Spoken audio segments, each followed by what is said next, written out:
ये कथा 40 से 50 साल पहले की है, जब पंजाब की भक्तिमती विमला कौर वृंदावन में रहती थीं। वे भगवान कृष्ण की अनन्य भक्त थीं। एक दिन उनके मन में आया कि वे अपने बांके बिहारी के लिए एक सुंदर पोशाक बनाएंगी। उन्होंने गोस्वामी जी से कहा कि अगली शरद पूर्णिमा पर वे अपनी बनाई पोशाक लेकर आएंगी और उसी दिन ठाकुर को पहनाई जाए। गोस्वामी जी मान गए।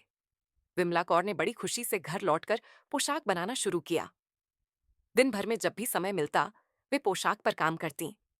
हर एक सितारा, हर एक धागा वे बड़े प्रेम से लगाती, यह सोचकर कि उनके ठाकुर इस पोशाक में कितने सुंदर लगेंगे।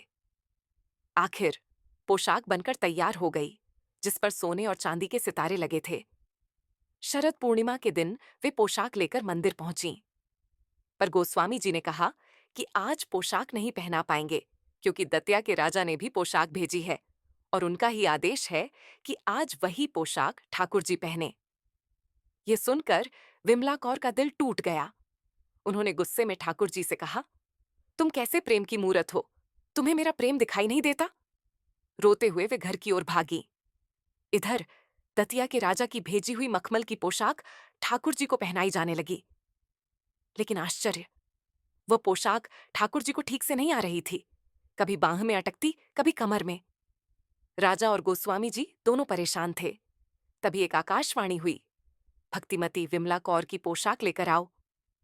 गोस्वामी जी ने तुरंत राजा की पोशाक हटा दी और भक्तिमती की लाई हुई पोशाक पहनाई। वह पोशाक ठाकुर जी को एकदम फिट आई और वे बेहद सुंदर लग रहे थे। जब मंदिर के द्वार खुले तो राजा ने देखा कि यह वह पोशाक नहीं है जो उन्होंने भेजी थी।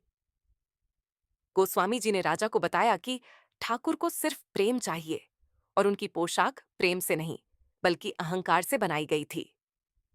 जब विमला कौर को यह बात पता चली तो वे रोते हुए दौड़ी दौड़ी मंदिर आईं।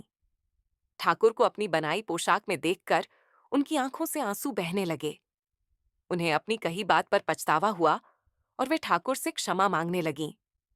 इस कथा से हमें यह सीख मिलती है कि भगवान की नजर में कोई राजा या रंक नहीं होता। वे सिर्फ सच्चे प्रेम को पहचानते हैं। आपका विश्वास और प्रेम ही उन्हें पाने का एकमात्र मार्ग है।